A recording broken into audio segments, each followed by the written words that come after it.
Ciao ragazzi, sono Piedmont Ball e oggi torniamo dopo 3 mesi a fare un'ucronia. Oggi vedremo cosa sarebbe successo, almeno secondo me, se l'Armata Bianca avesse vinto la guerra civile russa. Siccome questa è un'ucronia non penso serva ripetere questa frase ogni volta.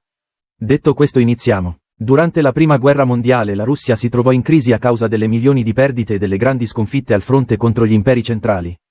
Ciò portò, nel marzo 1917, alla cosiddetta Rivoluzione di Febbraio, detta di febbraio poiché allora in Russia vi era il calendario giuliano. Fu così che lo zar Nicola II abdicò e in Russia si formarono due fazioni. Il governo provvisorio, composto da esponenti liberali, social-rivoluzionari antimarxisti, progressisti e menscevichi, e il soviet di Pietrogrado dall'altra, inizialmente menscevico e moderato e in seguito divenuto bolscevico. I bolscevichi, comunisti guidati da Vladimir Lenin, assaltarono poi la sede del governo provvisorio il 7 novembre nella famosa rivoluzione d'ottobre, instaurando la Repubblica Sovietica Russa ma dando anche inizio ad una guerra civile vinta dai bolscevichi nel 1923. Ma se la Russia, invece di diventare l'Unione Sovietica, fosse rimasta una repubblica liberale borghese, dunque, la guerra sarebbe sempre finita nei primi anni 20, ma con la vittoria dell'Armata Bianca, che avrebbe appunto instaurato una repubblica presidenziale oppure una dittatura militare. Siccome oggi mi sento buono facciamo che la Russia sarebbe stata una dittatura solo in un primo periodo.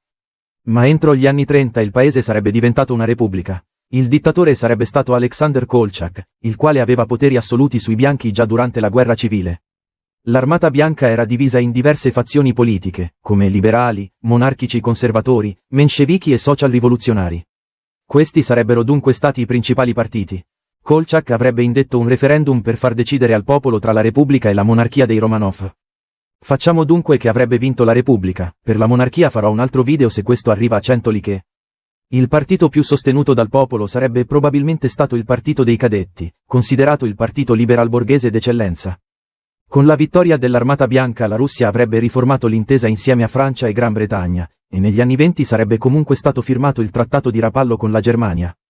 Nonostante il nazionalismo russo fosse molto presente nell'Armata Bianca, molti paesi, come Ucraina, Bielorussia, paesi baltici e caucasici, avrebbero raggiunto l'indipendenza.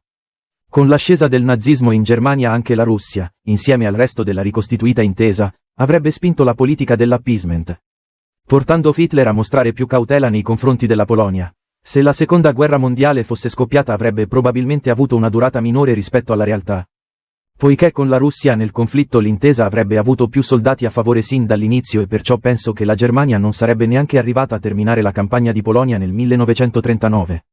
Nel caso la guerra avesse causato una grande quantità di contadini russi al fronte non sarebbe da escludere un'ipotetica seconda rivoluzione. Se la Repubblica Liberale fosse sopravvissuta nel dopoguerra non penso che ci sarebbe stata la guerra fredda, poiché, senza il sostegno sovietico i comunisti cinesi avrebbero quasi sicuramente perso, escludendo quindi un blocco orientale guidato dalla Cina. Dunque fermiamoci agli anni 50, poiché non so come sarebbe andata in seguito per la Russia. Detto questo spero che il video vi sia piaciuto. Se così è stato mettete like e iscrivetevi. A presto!